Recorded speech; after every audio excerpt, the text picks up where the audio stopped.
على جمعة الخير هلا حني قلبي على جمعة الخير هلا يا هلا ويا هلا ويا هلا ويا هلا يا هلا ويا هلا ويا. Bismillah ar-Rahman ar-Rahim. Assalamu alaikum and welcome to the program. Thank you for joining us. Do keep us company right up until 10 o'clock. On the show today, we'll be talking to Razia Mohammed. She is a regular on ITV, as you might well realize by now. This time around, she's going to talk to us about See the Change Foundation, her social responsibility initiative. We're also going to be talking to a counselor and a doula. Her name is Keshni Mati, and she's going to talk to us about the burnout mommy today. What is it that mommy needs to do to prevent burnout? Because if she burns out, the whole family suffers. But first up, we're going to be talking climate change with Greenpeace Africa. How important is climate change? What is the link or the interdependencies between Greenpeace South Africa or Greenpeace Africa? The issue around environmental or environmentalists, and also conservation. In studio with me is Nhlanhla Sibisi. He is a climate and energy campaigner at Greenpeace. So let's hear what they have in store for us as far as saving the planet is concerned. Good morning, welcome to the program. Good morning, and thank you for inviting me. Lovely to have you here. And before we get to talk about Greenpeace, let's understand who is our guest in studio today. Well, I'm Nhlanhla Sibisi, as you rightfully said. I'm the climate and energy campaigner with Greenpeace Africa. I've been with Greenpeace Africa since February 2017, and I'm one of two climate and energy campaigners within Greenpeace Africa. Prior to that? Prior to that, I actually did research work at UJ, as well as doing research work at the University of Berlin, which is the Free University of Berlin, actually. I spent about 3 years there. Prior to that, I was actually working for the National Business Initiative, where I was the project manager for climate and energy. So I've been in the climate and energy space since that time. But you studied in that area, did you not? Yes, I did a BPhil with the University of Stellenbosch, and my main focus, or it was a specialization BPhil actually, and I focused on renewable energy. And yes, that's where I actually... Did our parents and the elders in our community understand what you were studying? And I kind of wonder if you're not studying law, accountancy or medicine, then they kind of look at you rather suspiciously. Well, my mom always asks me exactly, what is that you're doing again? And she kept on asking me that question. Yes, I guess, some of the studies that we do are not studies that are well known. So, and even... But important nonetheless. But very important nonetheless. Yes, you can say that again. Yes, I can relate to the fact that some people truly do not understand unless you unpack it for them, and then they get to understand the connection. But when you unpack a study, you definitely have to make the connection to real life issues. And I think that's the best way of making people understand, as opposed to the usual trade of medicine, teaching, etc. Climate change is a huge issue globally, more so in Africa, because we're seeing more and more of the desert claiming the land. And that, as we know, in the Amazon as well, it's a huge problem. And like I've said, globally, let's understand the impact in Africa and Greenpeace's role, Greenpeace Africa's role. But before we get there, with due respect to you, whenever I heard the word Greenpeace, I always kind of imagined these aging hippies on this rundown ship, trawling the oceans and making their voice heard. Let's understand who is Greenpeace and their role globally, which is very important. Yes, it's very important. We still have those hippies, by the way. They started the aging hippies. They started this movement, and Greenpeace has been around since 1971. Greenpeace is an organization that focuses on environmental issues, the protection of environmental issues, as well as the protection of environmental rights. And how Greenpeace is actually structured is that we have what we refer to as NROs, or your National Regional Offices. For instance, you have Greenpeace Russia, you have Greenpeace China, you have Greenpeace USA, you have Greenpeace UK, and in the case of Africa, we have Greenpeace Africa. The reason why, because we have our footprint in 5 African countries: South Africa, Kenya, the DRC, which is the Democratic Republic of Congo, Cameroon, and Senegal. And in these 5 different countries, we have different programs. For instance, in Senegal, we have what we refer to as the Oceans Program. It's a more focus on campaigns that has to do with creating awareness around the oceans, the ocean impacts that we are having on the oceans. In Cameroon and the DRC, we look at campaigns that look at the Congo Basin, because we regard that as the second lung of the planet after the Amazon forest. In Kenya, we look at what we refer to as a sustainable agriculture or a sustainable way of doing agriculture. And in South Africa, we have a huge focus on climate and energy, and specifically looking at South Africa being a country that has quite a lot of coal, and our impact in terms of pollutions that come out of us generating electricity from coal. So that's how we are spread across the continent. Huge portfolio, very important work that you guys are doing. Obviously, for this to work and for you guys to make a positive impact on the lives of, it may not matter to you and I sitting here today, but on the life of future generations. We owe it to them to make certain that we do the right thing as far as the environment, conservation and climate change is concerned. And there are interdependencies which you're going to outline for us. But you need the partnership and serious buy-in from government. How is that playing out in the rest of Africa? I think in the first world countries, it's a no-brainer. They're all very vested in these type of programs. But Africa? Well, it's not really true that in other countries that they are all really invested in it, because which is why Greenpeace still exists internationally. Okay. Because governments have their own agendas, corporates have their own agendas, and which is why we're challenging the likes of Shell, which was why we're challenging the likes of Exxon, etc., depending wherever they are. But coming back, to the continent, and they would argue with you. Those big oil companies would argue with you if they've got to do it by your books, by your standards. Hundreds of thousands of people are going to be out of work.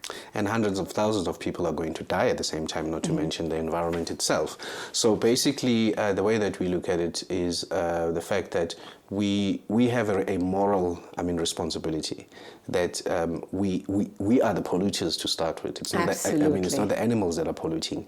And if we are really concerned about jobs, and we are really concerned about the environment, we should actually be doing what we refer to as a just transition, because the kind of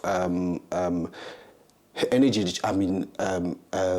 generation that we are doing right now, it's a kind of generation of energy that we've been using now for decades, and we believe that it's archaic, and we've seen the impacts of it on the environment. And basically what we're saying is that we should now be looking at sustainable and clean options, and those sustainable and clean options, they include renewable energy, as much as they also include the fact that we also need to be looking at our own consumption as individuals, as to why are we consuming so much? Do we really need to consume so much to be to be keeping ourselves alive? So the bigger picture is that why Greenpeace exists. We exist for the fact that we've seen the impacts on the environment, and we are actually trying to highlight that. And one of the points that you mentioned is that we need to be going along with stakeholders, etc. We are going along with people, and we do engage with government, by the way, because, for instance, when Barbara Creasy had just recently been sworn in, our team requested a meeting with her, and I'm glad that she actually accepted, and we had a frank conversation with her where we actually outlined that what we're expecting from the Department of Environmental Affairs, what have been the impacts so far, and up until now, what do we think that needs to be done from a policy perspective, from a government perspective, and and what role we are playing as Greenpeace. So it's not like we are living in isolation, as you rightfully alluded to. We do respect the fact that we need to take people along, we need to take government along, and we're also engaging with partner organizations that are in the environmental space. That's giving us that opportunity to actually see how we shape our campaigns going forward. Okay, but you also mentioned something, you spoke about just how much we're consuming. We as consumers or citizens are consuming way too much. We're creating a lot of waste without regard to the immediate environment. And of course, all of this is driven by the large corporates. You also mentioned the oil companies. Apart from the oil companies, I'm thinking of clothing companies, food companies, etc. So we're living in an age of more. I want.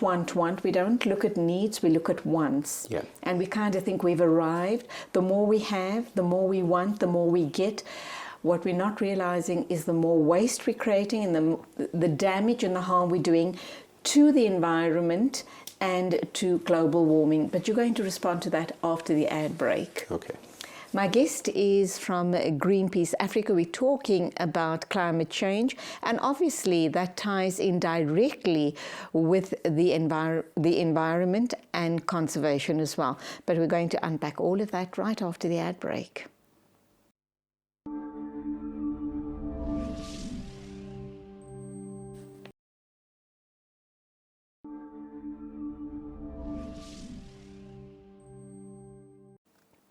Nhlanhla Sibisi, the Climate and Energy Campaigner for Greenpeace Africa, is in studio talking about the organization and talking about the planet. And if we're not going to take care of the planet now, today, then unfortunately there's nothing to hand down to our grandchildren and our great-grandchildren. Would I be correct in saying that? Yes, you'd be correct. Latching on to the last question that you actually spoke about, we have a plastics campaign where we're saying that there should be a ban on single-use plastics. So now that's a very typical example in terms of saying that, what is the degradation that we create in an environment, especially it has a huge impact on the marine environment.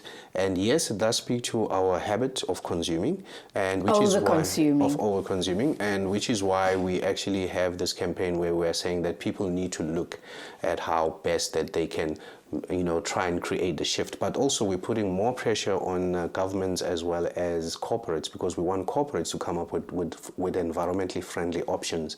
For instance, the single-use plastics, we've seen it float on our beaches, etc.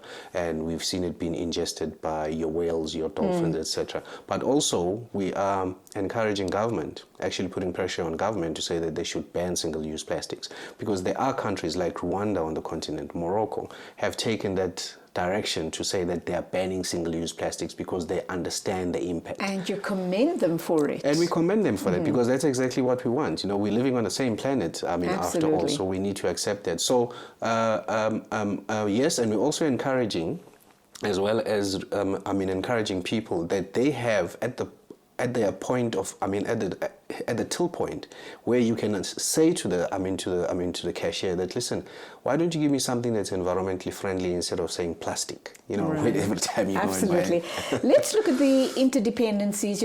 You told me off air just now that when you talk climate change, people often mistake this for conservation or environment, but there is that interdependency or the interlink. What is that? How does it play out? And how closely do you guys work together? So in the case of climate change, we're actually referring to the ecosystem itself, the entire ecosystem of the planet. And conservation, it's more focused in terms of having reserve areas for animals, things like that, where we make sure that the animals do not get harmed in whatever way. And in the case of climate change, and sometimes people, when you talk climate change, they think weather. Actually, climate change is not weather. Climate change is an impact that happens over a period where the weather becomes erratic, or For the example, weather global pattern warming. changes. Yes, where the weather pattern changes. For instance, areas that used to have water are now becoming drought-stricken areas. Areas that never had typhoons are now having typhoons. Like sort of having the opposite of what it used to be, but also in a very erratic way. And we know, through research, by now and through reports that have been coming through from the United Nations, even independent researchers, that the impacts or the sources of climate change, it's pollution.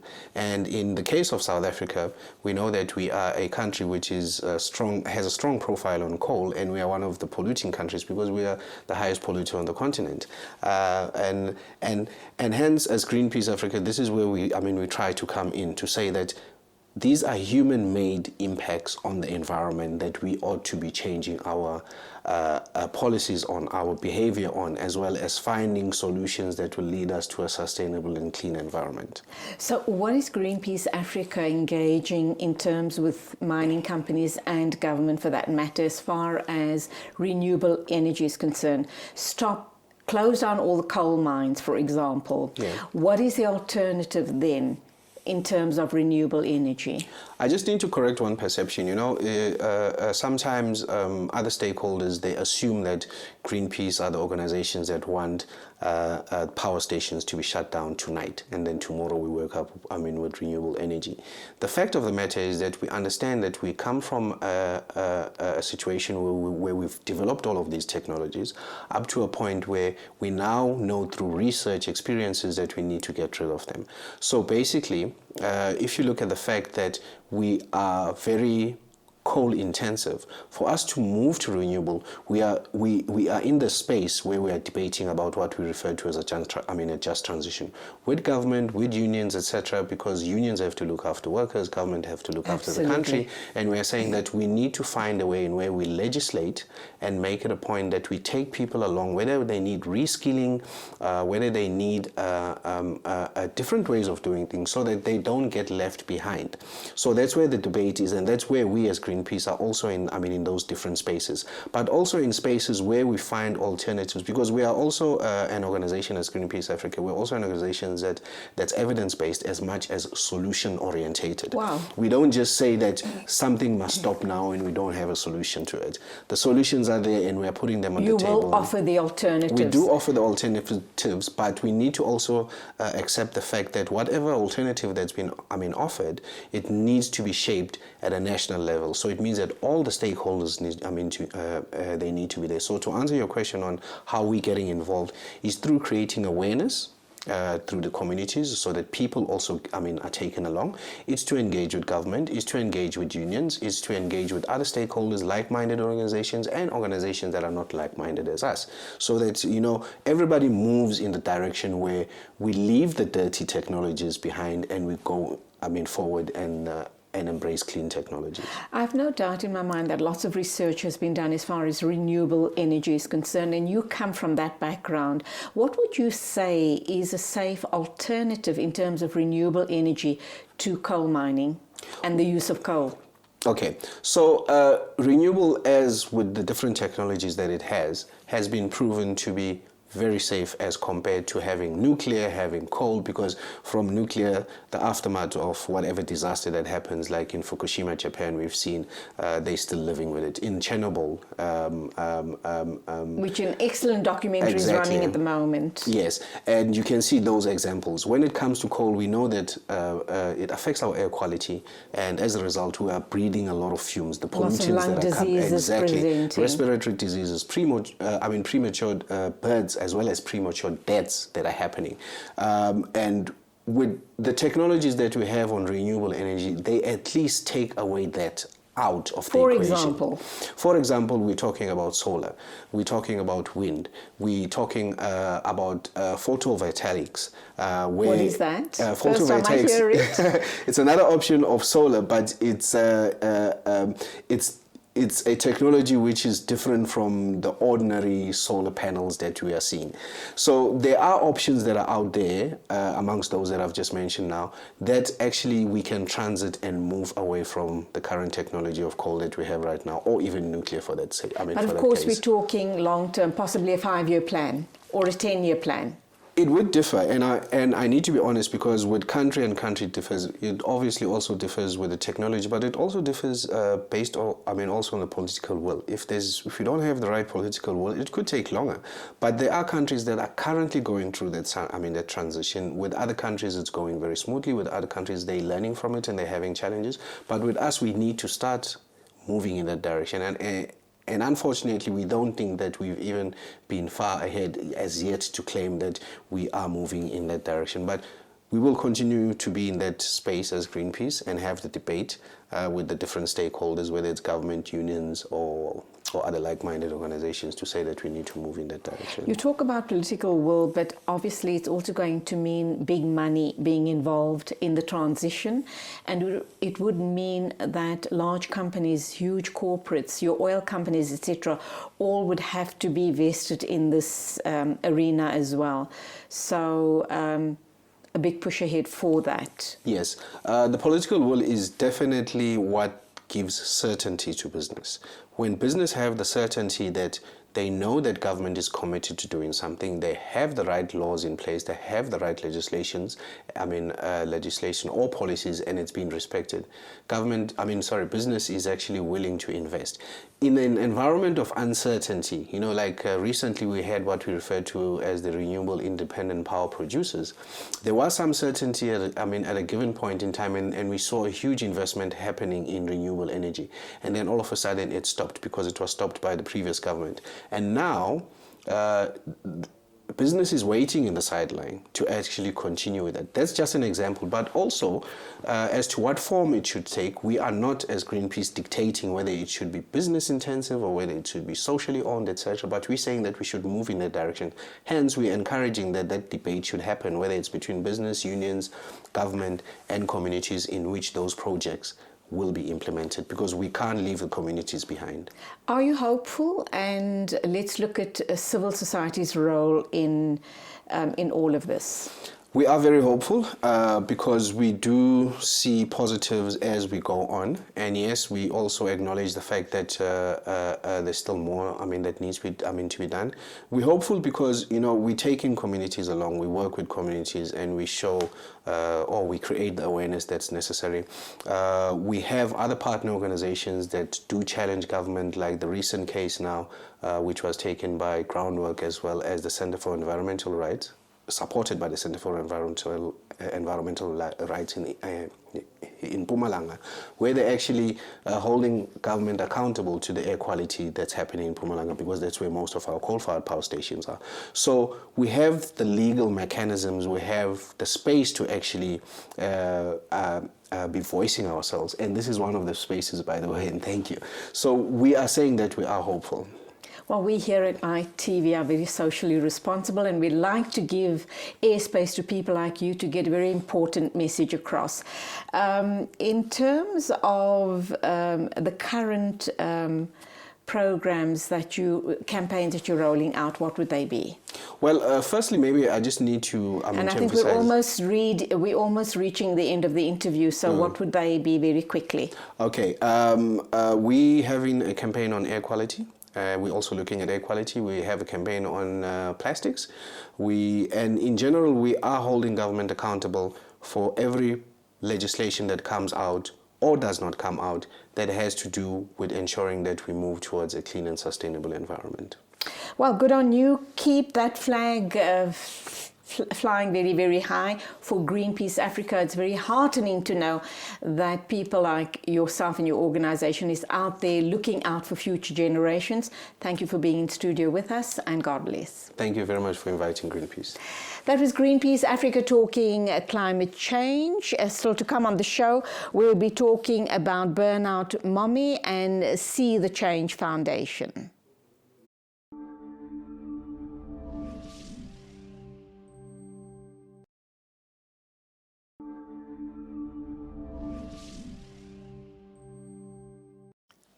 Welcome back. Lovely to have another regular in studio once again.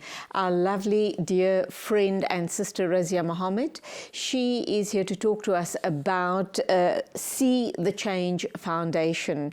Her philosophy this time around is give a person a fishing rod, teach them to fish, and they'll be able to feed themselves for the rest of their lives, rather than just giving them a fish for the day, rather than just feeding them for the day. She's going to give them skills to upskill themselves and feed themselves for the rest of their lives. Assalamu alaikum, welcome to the program. Wa alaikum salam, Julie, nice to be here again. Always a pleasure having you in studio, because you always bring us such gems to ponder on. Thank you. Now, I know you're a life coach, and I know you're a one-man operation, literally a one-man operation. You operate out of a center in Houghton, and you've touched many lives with all of your life skills, your coaching, NLP, CBT, and a whole host more. Yes. So you're really active in the community. This time around, you've pushed the boundaries even further. Now, we know large corporates and small businesses do this in a very big way, and they do try and put back into their communities as far as their social responsibility is concerned. Exactly. Paying it forward. Alhamdulillah, we as Muslims do our bit. It's not enough, but we do our bit with the zakat, fitra, lillah, etc. But there are lots of other people, and you've now come on board, and you wanting to make a difference in the lives of people. How did this come about? Because I know too that in your practice there are times when people can't afford to pay your fees, and you're quite happy to either waive them or perhaps reduce the fee, just so that you can impart the skills and the knowledge so that people can have a fuller and a richer life. Yes, exactly. So my one-man operation, the live studio, has alhamdulillah grown. So I do have access to a number of coaches that I can deploy at any moment in time to be able to do larger projects. So that's a great thing. Alhamdulillah. So See the Change Foundation is now my new baby. Okay, so before we get to your new baby, you've written a book as well with a similar name, a similar title. See the Change. It's See the Change, Yes. C as in capital C. Yes. Right. So See the Change Foundation speaks for itself in terms of transformation. So as we said before, there's a very fine line between what I do as a job and charity work. So my vision, my mission is empowerment, it's transformation. So I've come up with the See the Change Foundation, registered foundation, by the way. It's an NPO. Yes. And what we are now doing is focusing on skills development, youth development, women empowerment, more so job creation. So it's kind of the motto of teach a person how to fish as opposed to handing them the fish. Because I'm not a fan of something for nothing. So we're always a fan of share and receive. And also, obviously, I agree with you about when you get something for nothing, you don't attach any value to it Yes. at all. It's too easy. It's almost Exactly. as if it's a meaningless gift or a meaningless hand up or a hand down, Exactly. whichever way you view it. That being said, it's a huge undertaking, because when I started out the intro, I did indicate that you're a one-man operation, which technically you are. You've got lots of people that you subcontract to, Yes. other coaches, etc. But this is a business you've built on your own. Yes. And it has quite a name in the community or the Alhamdulillah. industry for, Yes. Yeah, so, my motto as well is alone we can do so much, but together we can break ceilings, we can build nations, we can empower people. And I'm a big fan of empowering yourself to empower others. See the Change Foundation stands for that. So what I do is I'm going to ascertain women in the community or communities that have a skill to offer. And then we ascertain people that are in need of skills. What would the criteria be? Now, we know, alhamdulillah, our community is rich with women with the most amazing skills. Yes. And I have no doubt in my mind that if you tap into those reserves, they'll be more than willing to come on board Yes. to share their expertise. But in terms of the criteria of the people attending these upskilling workshops, So it will be people in disadvantaged communities, not necessarily though. It would be people that just want to upskill themselves. So we go into a community, the leaders of the community, meaning the women's organizations, etc., the schools, would know who to give us to upskill. And kind of giving them a skill to go forward, empower themselves to empower others. So we're relying solely on sponsorships, we're relying on CSI funding, we're relying on social development funding, and alhamdulillah, I'm putting it out there and getting a response as far as this Shukr. goes, because this is something that we can leave a legacy by. So when I'm not around, when you're not around, people can go on and go forward to upskill people. So what is the objective? It alleviates poverty. It creates skills to be able to go forward, teach the people how to fish. With the youth, we know what is going on. So take them away from vices. Put them into stuff, so it's youth development as well. Put them into projects that are enjoyable for them. we have a huge problem as far as unemployed youth are concerned. Yes. We also have a huge problem around drug issues, drug-related issues, criminality, etc. How are you going to empower those youth? What sort of upskilling are you going to do with them, which is truly going to be meaningful and even in a very small way make a difference? Question number one. Question number two, you spoke about identifying women, upskilling them, and then for them to further go into other communities and share those skills as well. Yes. I love those two concepts. Yes. So talk to us about those two in more detail. Youth and each one teach one. Oh, I love that. I'll use that. Okay, let's go with youth development. And the age range that when we talk youth, are we talking 18 to 35 or? We're talking 16 to at least about 30. Right. So you get people that are not working, that are unemployed. Now they're turning to crime. Now they're turning to getting sponsorships from charity organizations, etc. So they become people that basically fall on the wayside. They're vulnerable and they Yes. could get taken easily into all the Exactly. wrong activities. Activities to be able to make the money. Because I'm a firm believer that don't judge the criminal, judge the crime. Because that crime is being committed for a certain reason. Or what past are they coming from? I like that. To commit the crime, Don't right? judge the criminal, judge the crime. You're Because absolutely right.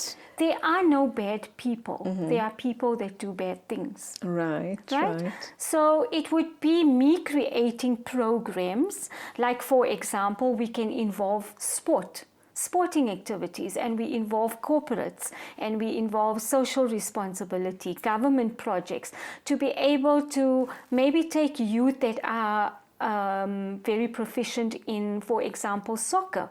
So we create teams and we go forward, we go into underprivileged communities, we empower them, and we make them start doing it as a weekly thing. And also, And what if they about your start- motivational talks and coaching for that audience? Are you going to tailor-make something for them Certainly. about correct choices in life? Certainly, and that is where the extra coaches at the live studio come into play. So I've got young coaches as well that I am now upskilling and teaching also. So they will be able to relate to the youth, and the youth will be able to relate to them. Absolutely. And then kind of people that know where they're coming from, it will be like a buddy system.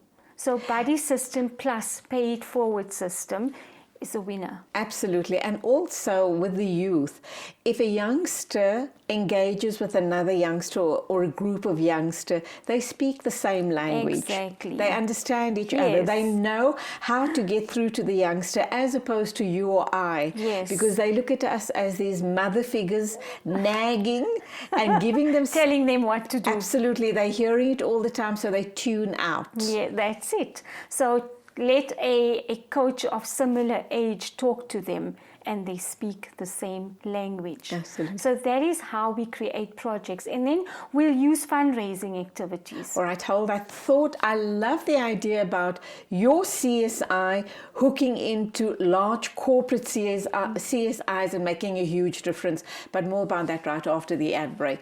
Razia Mohammed is my guest. She's talking about teaching someone to fish so that they can feed themselves for the rest of their lives. She doesn't believe in handouts, hand-downs, or hand-ups because we know that people don't attach value to that. She is going to truly teach you a skill where you can become independent, and also the concept of each one teach one sits very well with her. We'll be talking some more right after the ad break.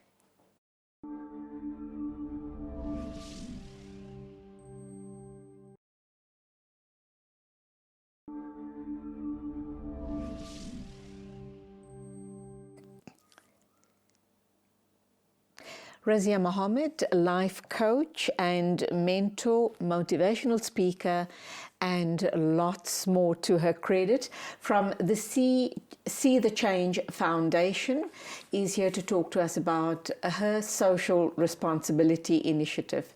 Exciting times for you. How are people responding to all of this, Razia? I've put it out there and I'm getting a favorable response. Alhamdulillah. Alhamdulillah. So I'm not anyone that only works in the Muslim community, because we are people, we are humanity, we work together. Absolutely. And I've been getting phenomenal responses. Oh, that's you wonderful. know, as we say, everything is judged by intention. True. So when you're bringing Allah into your intentions, then attention goes To serve humanity. Exactly. Before the ad break, we spoke about the youth. You Yes. spoke about getting them off the street corners, involved in sport, because that's a very healthy outlet. Yes. And whatever sport you're involved in, you obviously learn very valuable life skills and life lessons. There you go. But more than that, you're also going to upskill them in certain areas where they can become self-sustaining at least. There you go. And we create these coaches everywhere. Right. Coaches with the right mindsets, with the right values, with the right morals, to be able to take people into their hands and upskill them. So it's really a paid-forward system that, in my opinion, can go global. Obviously, unemployed youth lose a sense of themselves. Yes. They have very low self-esteem and low self-worth, and that's one of the reasons why they turn to criminality or drug addiction. Yes. What are you going to do to try and help them overcome that? Okay, so it's about helping them to get rid of the limiting beliefs that are keeping them in that stuck state. Hence, my coaches that will be going out and teaching them how to value themselves. Because at the end of the day, self-love is the greatest love that you can have without arrogance or pride. And then the other skills that we can teach youth, as we spoke about during the break, would be artisan skills, or it can be culinary skills, confectionery skills, interview skills, cleaning skills. There are so much that we can teach youth that you don't have to turn to crime. You don't have to turn to the vices, drugs, alcohol, etc., etc. What you can do is value yourself, value your life, and go forward in a progressive and a productive manner. Alhamdulillah. Let's come back to women and men, senior women and men. it might be someone who's just been recently widowed and feels that her life is really empty, or even retirees. They have so much of wisdom and knowledge to share and believe that they want to give off, they want to make a difference, but they don't know how, when, where, and how. Talk to those people, Razia. What can you offer them on this program? So I think of myself as kind of a rainmaker. Wow. So the rainmaker takes person A and takes person B or people B, connects them, and then creates synergy. So I would take the widow, the retiree, the one that feels like he or she has no purpose left, etc., and kind of help them to ascertain what skills have they developed over their 50, 60, 70 years, and how is it that they can pair with younger individuals to make a difference.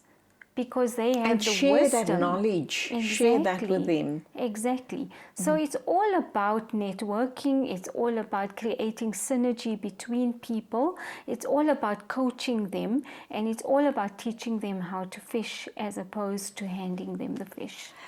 You spoke about culinary skills, and our community is absolutely rich in that area. Our sisters in the community take such pride in their cooking and baking skills, etc. There you go. But we also know that it's not a one-day wonder. If you're wanting to expose other women and youth to these skills, it's going to be a relatively, I wouldn't say long-term, but a medium-term project. At least a 3-month project. So you have planned for all of that? Yes. So we have 1-day projects, we have 3-day projects. What are they? The 1-day and the 3-day would be the soft skills. So that would be to teach you to get out of your stuck state, to teach you confidence skills, self-esteem, all of the things. Emotional intelligence is a buzzword out there now. So the 1-day and the 3-day would teach corporates as well as the individuals and teams soft skills. So that is what will go forward. So another thing that I'd like to pitch to corporates is that if you furnish us with your CSI funding, then what we as See the Change Foundation and the Life Studio will offer free training to your staff. Wow. So it's kind of a share and a receive. Absolutely. And that is how, the only way for this to happen and for this to work is to collaborate. Now, Razia, people watching us this morning pretty excited about what you're talking about, because we all know of disenfranchised youth in our areas. We know of lots of women who's got time on their hands that can become involved and know that they're making a difference. There we go. How do they contact you? And if your programs haven't been set out as yet, you don't want anyone to walk away feeling a bit disappointed or disillusioned. Yes. What are you going to say to them? Please. How do they approach you, number one, and what's your message to them? So any man or any woman that feels like they want to give back, you are not going to give back for not receiving anything, because I believe in the share and the receive system. So you will be paid for your time. You will be paid minimally. It may not be much, but you will be paid for your time to be able to take your skill and leave a legacy with your skill. If you're teaching one person your skill, you're teaching a nation. Absolutely. And I can be contacted at on 083 415 2500. 083-415-2500 or Razia at thelifestudio.co.za. Okay, so if you didn't get any of those details, not to worry, you can just give us a call right here at ITV and we will furnish the information to you. Back to you then, Razia. So we're kind of empowering you to empower others. So if you are an individual and you're sitting there and you have the skill and you have nothing to do with it and you're not making any money out of it. So what we do is we say, come to us, show us what you do, teach it to other people, you are empowered monetarily, and you are teaching a skill and leaving a legacy with your skill. When we talk about payment, we just don't want people to have huge expectations of a Yes. corporate salary. You're going to pay hopefully enough to cover their traveling costs, Yes. and maybe a little extra to spoil themselves on something. That's it. Just knowing that they also in their own lives are paying it forward, making a difference to other people, There we and go. really putting a hand out and lifting somebody up through your foundation, their input, and those people that they're uplifting. And the thing is, you are going to be paid from corporate social responsibility funds. You're going to be paid from social development funds. So it's funds where every single cent will be accounted for. So as you know, we can't pay you a corporate salary for the service that you are going to be providing us. But what you will get is the satisfaction of taking one child and empowering that child not to turn to crime, or taking one woman or man, upskilling them and turning them away from the lines of charity. So we're talking hopefully either a 3-day stint where they're going to be spending their time, or a 3-month, depending what skills they can offer. It might be Exactly. dress designing, sewing, it might be cooking, it might be baking, it might be plumbing, it might be some Whatever sort of... takes your fancy. Yeah, but... And then would you be certifying them? Because, we're always... We want accreditation. Absolutely. Yes. We want to know that, you're taking me through this process. I'm investing my time. Thank you that you're sharing your expertise with me. But if I go to a prospective employer, what do I show him? Okay, so that's another thing that we are going to provide a service for. We are going to be talking to corporates, to SMMEs, to organizations, and asking them what type of employment is available, what is needed, and how many people are you able to accommodate. So if you do very well in your skills upliftment, what we will do is maybe get you a job. Wow. So it's kind of a really, not a hamster wheel, but a kind of a pay-it-forward system. Absolutely. Where everyone and anyone benefits in positive ways. And I'm just thinking of that certification, how good it's going to make the person feel about themselves. There we go. That I have actually achieved this, and I am employable, or I can also stand on my own 2 feet. So in closing, let's leave our viewers with a really empowering message, and let's get them excited about this, and let's get them to call you in their droves to become a part of this Inshallah. initiative. Okay, so let me just read what the mission statement is about. See the Change Foundation aims to enhance the dignity and quality of life of individuals and families by strengthening communities, eliminating barriers to opportunity, and helping people in need to reach their full potential through learning skills and the power of constructive work. So in a nutshell, I believe that all lives matter equally. Alhamdulillah, how soon is this going to kick off? ASAP. Looking forward to it. Maybe I can join you as well. Not quite sure what I can do. Why not? You know, there is something. Maybe it's interview skills, or it's maybe deportment, or finishing school, or how to talk. Well, we'll talk some more. Excellent. We need to wrap up. Jazakallah for being with us, and lots of good luck going forward. I know you're going to make a huge difference. Ameen. That was Razia Mohammed, life coach from See the Change Foundation, with one of her other great ideas, and that's her social responsibility initiative. Please, please, please, if you have something to offer, do come on board, because it's going to make a huge difference, and you definitely are paying it forward, inshallah.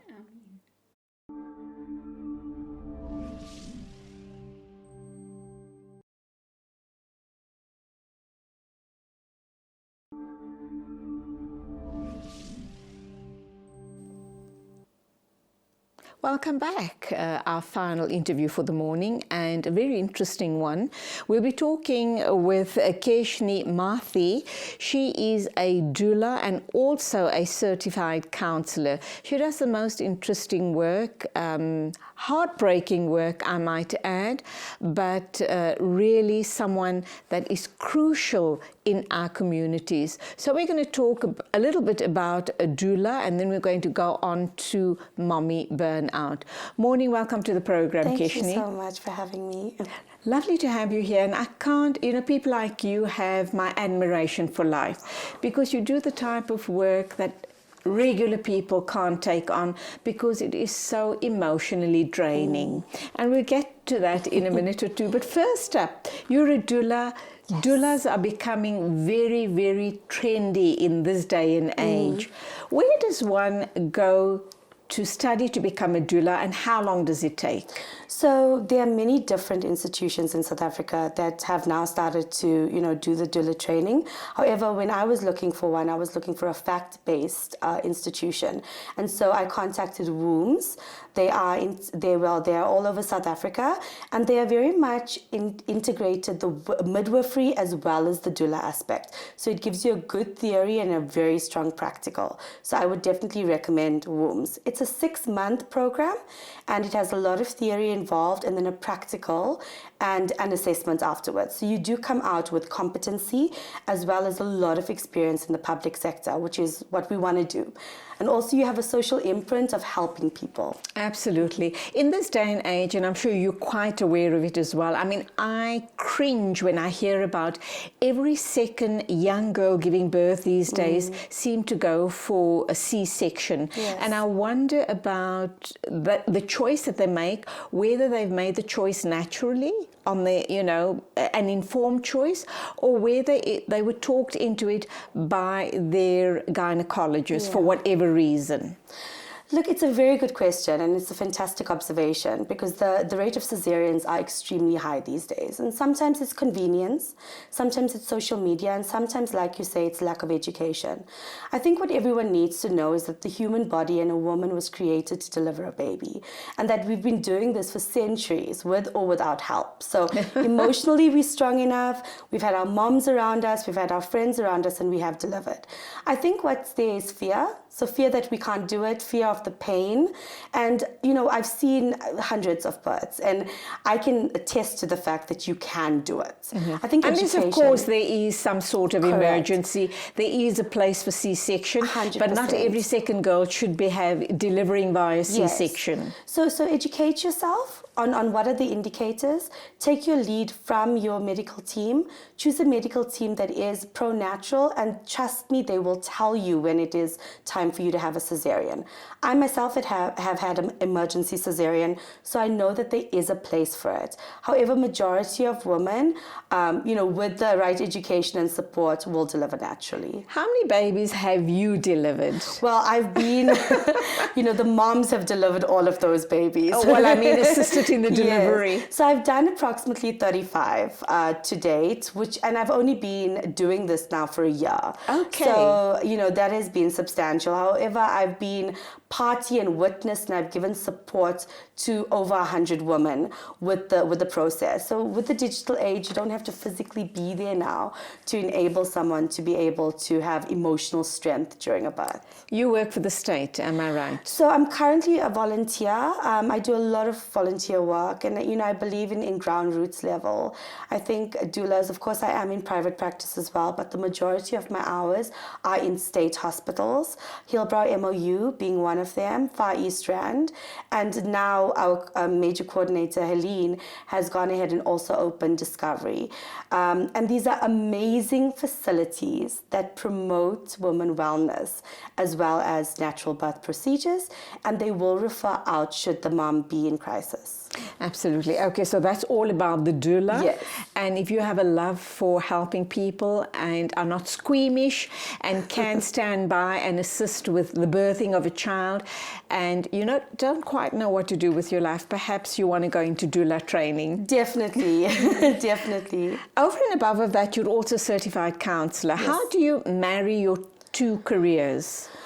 Very interesting question. I think, I've been a certified counselor for a while, and I've been practicing counseling for almost 15 years. And I find that a lot of people are naturally gravitate to you, and you get your niche audience, which were women and children in crisis. So why I became a doula was to marry the two, and to make sure that when those women came to me for the emotional support to do with grief, loss and bereavement, that I would also be able to be able to give them the help that they needed to move through that in their second or third birth. So it marries together well. There's different scopes which I work within, so I need to make sure that I adhere to those scopes to give my client the best. So for example, if I'm taken on by a client as a doula, so I will not offer counseling advice to them. I need to restrain that part of me because I'm there. But don't you, as a matter of course, say, I am here as your doula. However, please be informed that I'm a certified counselor 100%. and I can assist you if the need arises. Absolutely. So I present to them both my offerings, and some of them do choose to merge them, and some of them just say, I just want you to be support. Don't want you to have anything to do with my mind. I just want you to be emotionally, take the pain away, help me with that. I do have moms that have existing syndromes that have mental impact, and it will affect their experience. And then they take me on as both a counselor as well as a doula. And there's a time and place for it, How do you then, with people who are overly anxious, afraid of the pain, think that they can't do it, maybe it's the first birth, and they've heard horror stories from friends and family. Yes. When you merge the two, the counseling and the doula work, the doula support, what is it that you say to them? Do you hold their hands? What exactly goes on?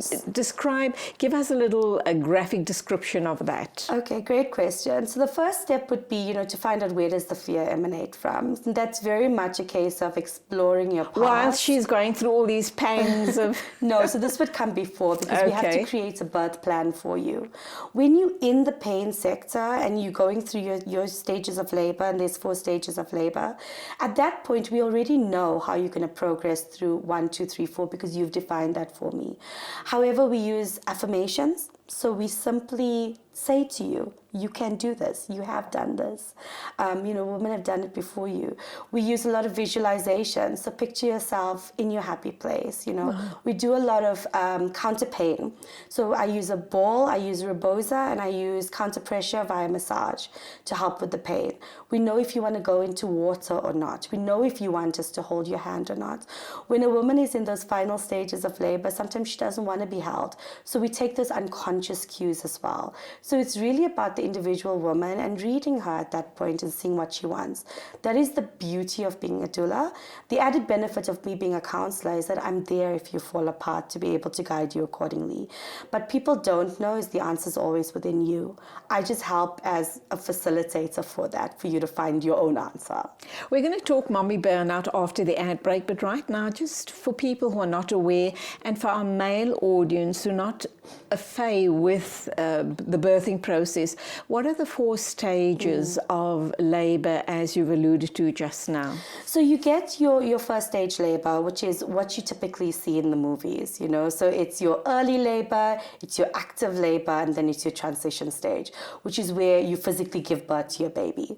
Okay, so early labor is when you get those little niggles, etc., and where perhaps your water breaks. Correct. Well, it's actually the first stage of labor, early labor is exactly that. It's where, if you want to go into graphics, it's where your cervix doesn't dilate. It goes from 0 to 4 centimeters. The baby's preparing to move down. Okay, then you get your active labor, which is where your cervix is now expanding more, baby's in the birth canal, and that's where you get your major pains and your back pain, and you don't really want to stand, you want to get into water, you don't really want to eat. You're just not quite sure what you want to do. Exactly, that's exactly it. The pain is so excruciating. Exactly. And then, the final stage is your transition stage, where now you're going to birth, and that's really where you see the woman go into a beautiful zone, where she's one with her body, and she has no choice but to let her body lead her. And that's where they actively push and when you give birth. The second stage is the afterbirth process, when everything else needs to be cleaned out. Correct, happens. And then your third stage is your recovery stage. And then your fourth stage is what we call the doula hour, which is Which where, is what? Which is where mom, it's the most beautiful point where you watch the mother make eye contact with the child, you help them with skin to skin, the baby finds exactly where they need to be on the mom's body. So it's that connection, and that's where the doula is really the most prominent, where you're enabling that mom to just be while you're sorting everything else around her. And that for me is the most beautiful state. At what point do you leave mom and baby alone? Do you allow them a little bit of private Yes. time, or are you just there in a very supportive background situation? Yeah. So the mom knows I'm there, so we never ever take over the role of the dad or the primary support system, because in certain institutions we have, or certain cultures, we have 20 people in the room with the mom. So you're always there, and she will reach out and call out to you. Take a lead completely from her. A lot of moms want you there and they want you by your side. Some moms are fine and they just want you to be facilitating people coming in and out. And you basically do what the mom needs, depending. We've had moms that have had losses afterwards as well. And those are the moms that really need you the most at that stage, because they just need to be them in that moment before the family rushes in with the condolences, so it just depends on the situation. Okay, let's go for an ad break. When we come back, we'll be talking about, obviously, burnout mom or mommy burnout.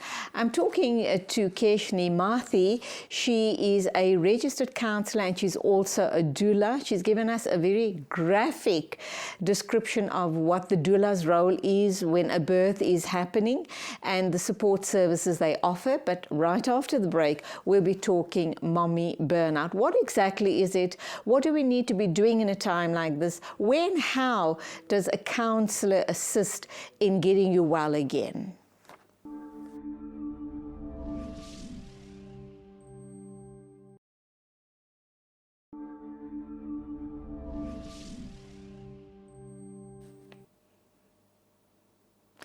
Keshni Mathi is in a studio with me. She is a certified counselor, and she's also a registered doula, talking about her work. I know that you're in private practice as well, and you give a lot of your time to the state hospital on a voluntary basis. How do people get hold of you? And if somebody wants to have their birth or birth their baby through the assistance of a doula, do they still need to engage with a midwife as well? Or would you just go in sole alone, and only if the need arises would you call in the midwife? This is such a great question. So first of all, my company is called the Counseling Doula. Okay, and they can call me. I'll give you the number a little bit later. Sure. But I'm so interested with the question that you asked me, because there's a big difference between a midwife and a doula. So a midwife takes care of all of your medical needs. She does the internals. She's there to make sure that you don't bleed out. It's all medical. Okay. A doula is there for emotional and physical support. So she's there to take away the pain, to make sure that To rub your back, to hold your hand, and more than that, etc. to focus on mom. So there's so many people looking out for baby, but to focus on you and your needs and make sure that your experience is reached. So what I would recommend is, if anyone does contact me and if they want to have a birth that's outside of a hospital, a midwife is essential. Okay, for the physical part, for the medical part, and then a doula for your emotional. So I would never recommend birthing without a midwife, because she's there to make sure that you're okay. Oh, that's wonderful. Thank you for being so candid about that.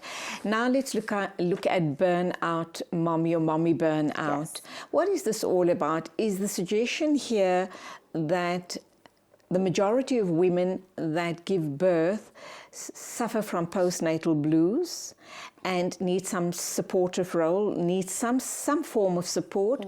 Or is this right across the board, somebody who's given birth 10 years ago and they burnt out? Right across the board. And again, a great question. Look, there's a stigma that exists around motherhood.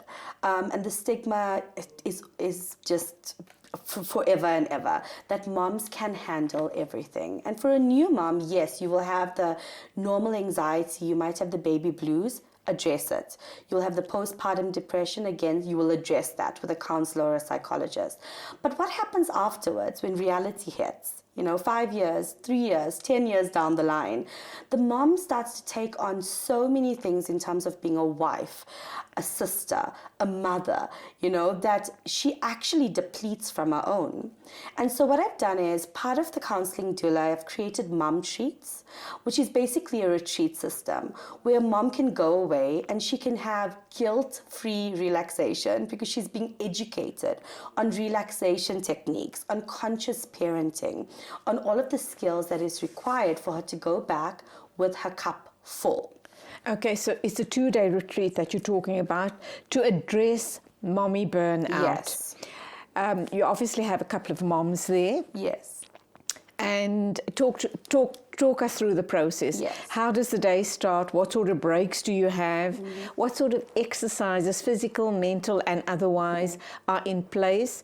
And how revitalized is the mom when she goes back home? So I'm very conscious, being a mom of 2 myself, that the retreat must include both, a network of sisterhood, some education, and then some me time.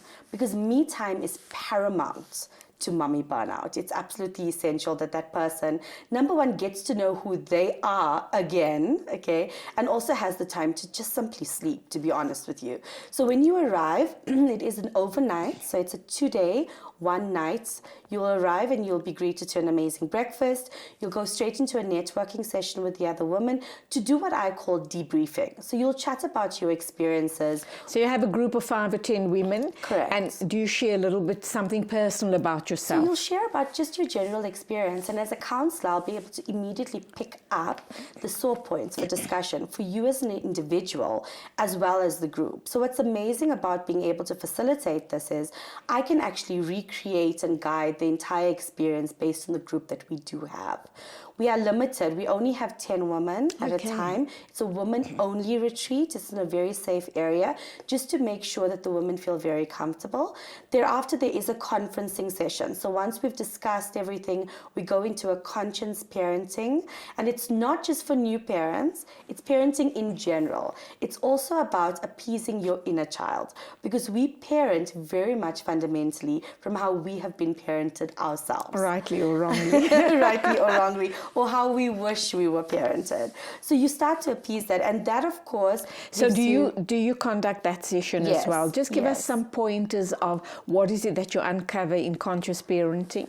So a lot has to do with the past. So, you either have had amazing parenting experiences and you parent from that, or you've had not so amazing parenting and you always want to treat your child the way you wish you were treated. So we start to uncover what is rational from or that. what you think is the perfect parent. Correct. What is a rational way of thinking about your past, and what is one that's very subjective? Okay, so we start to differentiate. What do you have control over, and what don't you have control over? What is residual emotional anxiety, and what is something that you can overcome? Where does it come from? Because we actually pour. Every time we speak into our child, we pour our fractures into our children. So what was poured into you? Okay, and don't get me wrong, people have had amazing childhoods that have still come out fractured, right? Because it could just be in you. It could be that you're anxious or naturally not trusting, and you start to learn a lot about yourself. Or an over-anxious parent, because you're wanting to do absolutely everything by the book. Absolutely. And everything just kind of falls flat on you. And what we want to tell people is your intentions do count. Because a lot of women and a lot of families are in a situation when they have great intentions and they want to do their best for their children, but it doesn't always turn out that way. Conscious parenting is all about looking at your child and how they need to be parented, and not to treat them as little adults, but to treat them as children. But before we do that, we need to relearn what that means. And so that's a big part of it. There will be. And how long does that session run? It's 2 hours, but afterwards I will then offer free one-on-one counseling, which is very important for those moms that need it. After the 2 day breakaway. Oh, the 2 hour. Yes. So we'll have a networking session, and for those moms, I will have another counselor with me. For those moms that do feel that they need to debrief a little bit more one-on-one, we will then go into those sessions. Again, it's covered with the cost of the actual retreat. So those people that need the one-on-one will go into that with your co-counselor. What happens to the rest of the people? They have a fellow networking session on the outside. So we're going to have vendors coming through to talk about essential oils, to talk about relaxation techniques. So there will always be someone doing something, and you will have the option to be able to do numerous things within that setting. And thereafter, what happens? So thereafter, we go into lunch, which is always very good. So into lunch, and after lunch, we take more a relaxation. So now you've talked about you on your inside, we talk about you on your outside. So what exactly can you physically do to relax? A little bit of meditation, a little bit of affirmation, a little bit of taking your mind from the past into the future. What we find is people don't focus. So when I ask a mom, have you felt the water on your hands this morning while you were washing the dishes? You know, how many red cars passed you when you were dropping your child off at school? They can't answer because they're thinking about what to cook for dinner or about how they forgot to pack their child's lunch. Yeah, we've got a gazillion things going through our minds. Yes, and I'll teach little focus activities. So when I know I'm all over the place and I need to focus, what do I need to do then? The second part of this is all about focus. So it's about being mindful in the moment. 100%. Mindfulness in the moment. And it links into doing only what I can currently control. Isn't it amazing we as human beings worry about what happened yesterday and what's going to happen tomorrow, but we don't live in the moment fully. Exactly. And that's what we're meant to be doing, and we've just forgotten how to do it. And it probably is the simplest thing to be doing. And people always ask me, how do you dealing with end of life and bereavement? And I say to them, what is more sad for me, seeing people that are alive but dead? And that's really when you're not living, you're just existing. Okay, we've come almost to the end of the show. What about the following day? What do you cover very quickly so whoever would like to engage with you and join the program know what they're in for? So the next day, so the whole day, so you can have dinner, all your meals are going to be included. The next day is, as we debriefed in the beginning, we debrief at the end. And that's very much, again, for you to form connections with your sisters, but also direct it towards the counselors and the individuals around the table to say, what do I need? You will be provided with everything that you need, whether it's manuals, whether it's reading references, whether it's telephonic support afterwards, in order for you to keep being refueled into the future. In closing, what do you want to share with our viewers this morning?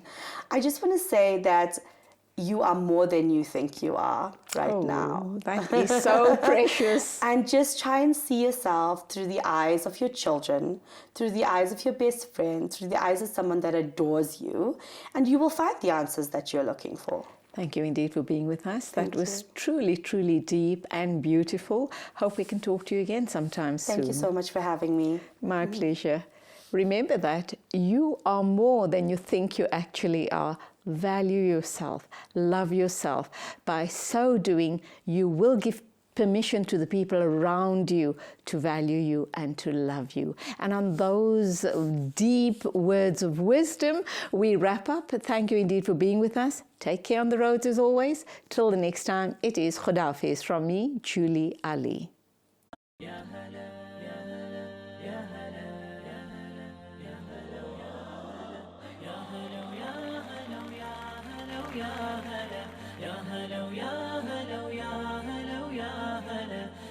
قلبي على جمعة الخير هلا، حني قلبي على جمعة الخير هلا.